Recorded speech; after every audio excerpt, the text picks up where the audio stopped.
ओम श्री गुरवे नमः। ओम शांति शांति शांति। प्रणाम भगवान। स्वामी राम तीर्थ जी का दिव्य ग्रंथ वेदांत शिखर से, जिसमें अध्याय चल रहा है वेदांत विषय कुछ प्रश्नों के उत्तर। और इससे पहले उत्तर में स्वामी जी ने कहा कि तुम पूर्ण परमेश्वर हो, न कि परमेश्वर के अंश मात्र। अब आगे, कर्म के सिद्धांतानुसार पिछले कर्मों ने तुम्हारी वर्तमान अवस्था में भेद पैदा किया है। इससे यह बात सिद्ध होती है कि तुम्हारे पूर्व जन्मों में भी तुम्हारे कर्मों, आशंकाओं और प्रवृत्तियों में अंतर था। कुछ ऐसे होंगे जो बीमार थे, कुछ धनहीन और कुछ धनी थे।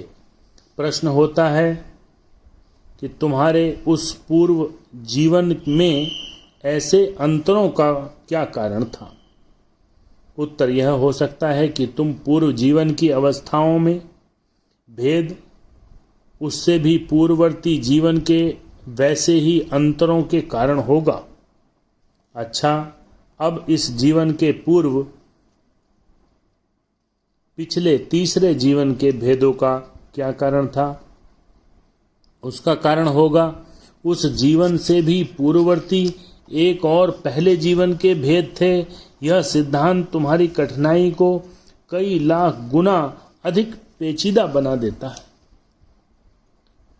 क्योंकि इस सिद्धांत के अनुसार हम देखते हैं कि तुम्हारे पिछले जीवनों में, तुम्हारे पिछले जन्मों में, चाहे हम इस कड़ी को अनादिकाल तक पीछे अथवा सृष्टि के आदिकाल तक, यदि ऐसा कोई आदि हो ले जाएं, फिर भी वहां हमें परस्पर भेद मिलेंगे। इस क्रम में सर्वत्र विभिन्नता और विरोध विद्यमान रहता है।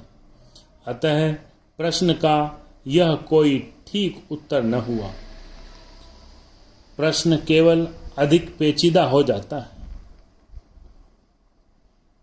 प्रश्न और भी अधिक प्रबलता से हमारे सामने इस रूप में आता है, क्यों परमेश्वर ने अनादिकाल से ऐसे भेद कायम रखे? यह कैसी बात है कि परमेश्वर अनादिकाल से एक स्थान में किसी को धनी और दूसरे स्थान में किसी को निर्धन बनाता आया।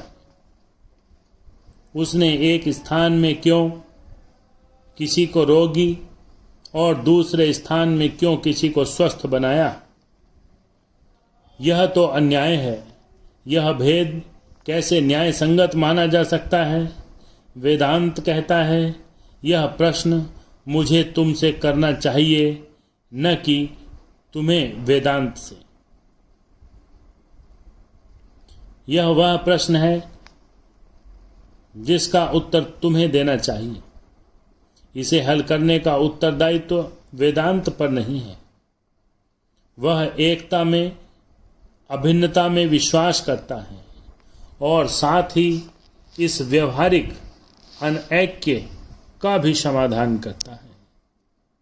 उदाहरण के लिए, मानो एक अत्याचारी है और उसके सामने 5 विभिन्न मनुष्य हैं, उससे सर्वथा पृथक। अब यदि वह मनुष्य ईश्वर के स्थान में हो और वे लोग उसके बनाए हुए जीव, भृत्य सेवक हों,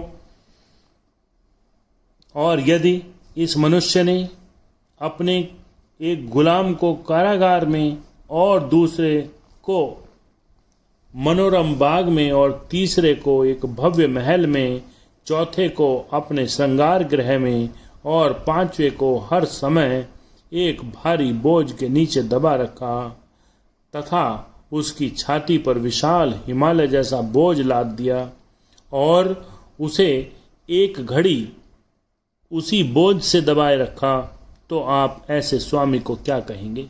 निर्दयी, घोर अन्यायी। यदि परमेश्वर अपने जीवों से भिन्न हो और एक कौम को बहुत अधिक सुखी और दूसरी को दुखी बनाता हो, और यदि वह एक मनुष्य को बहुत धनी दूसरे को अति दीनहीन बनावे, तो आप ऐसे प्रभु को क्या कहेंगे? निर्दयी और घोर निर्दयी, अन्यायी, घोर अन्यायी। यह वह प्रश्न है जिसका उत्तर उन लोगों को देना है जो परमेश्वर को मानव जाति से भिन्न मानते हैं। वेदांत परमेश्वर को अपने से बहुत दूर नहीं मानता। हम केवल अपनी आंखें बंद करके उसे अपने अंदर देख सकते हैं। ओम शांति शांति शांति।